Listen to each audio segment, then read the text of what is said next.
Well, welcome back to our reading through the scriptures. And of course, we're in the book of Job now, chapters 8 through chapter 24. This is going to be about the infinite wisdom of God. And this is a time to dig deep into your own questions. And the Spirit of God is going to use this book to bring some resolution and I think some encouragement. Now, here's what I want you to be looking for as you read chapters 8 to 24 this week. Job is struggling with his circumstances, and you're going to hear his complaints. He's really honest. You're going to hear God does not hear me in chapters 13, 19, and chapter 23.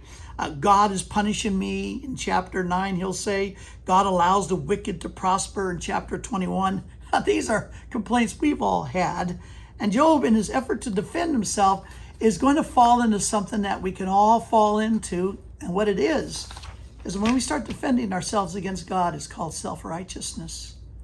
Remember, even though Job's friends reached wrong conclusions, they are good friends. I mean, they showed up.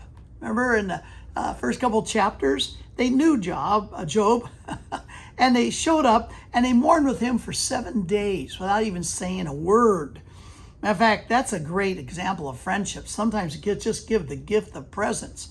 Problem is when they begin to open their mouths. Well, Job's responses to their simplistic assumptions, well, they make the debate cycles increase in emotional fervor. That's why it gets even uglier and uglier as far as more emotional and more intense as you read through the book. Job finally accuses his friends of judging him, and he later appears to the Lord to be his judge. Now, it's interesting. In chapter 14, Job's going to speak about death. You know, when you're getting really depressed, sometimes you think about escape, and he's thinking about death. But he gives a very interesting insight in chapter 14. And in chapter 19, he talks again about his own future death, but what gives him hope, even though his life right now is a mess.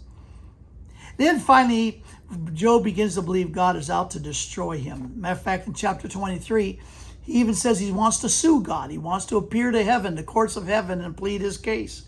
But in chapter 24, Job begins to question God's justice. But he also remembers that in the end, justice will be gained. Well, we'll pick up the rest of this in the next reading. But as you read this, remember, it is okay to doubt. Just make sure your doubt is not an excuse for unbelief. That's why James chapter 1. James is actually the only book in the New Testament that's called a wisdom book. And some say that James is really influenced by Solomon and by this book of Job.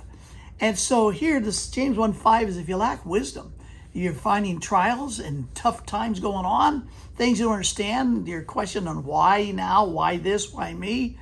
It's okay to ask God. That's what James 1:5 promises, and God will give you wisdom. He'll give you insight, but not putting a fist in his face, but rather honestly. As Job, we learn from Job that his doubts was not an act of unbelief. It was just honest, genuine doubts and questions that he needed help. And God's going to help him with this. Well, we'll pick it up next week. God bless you.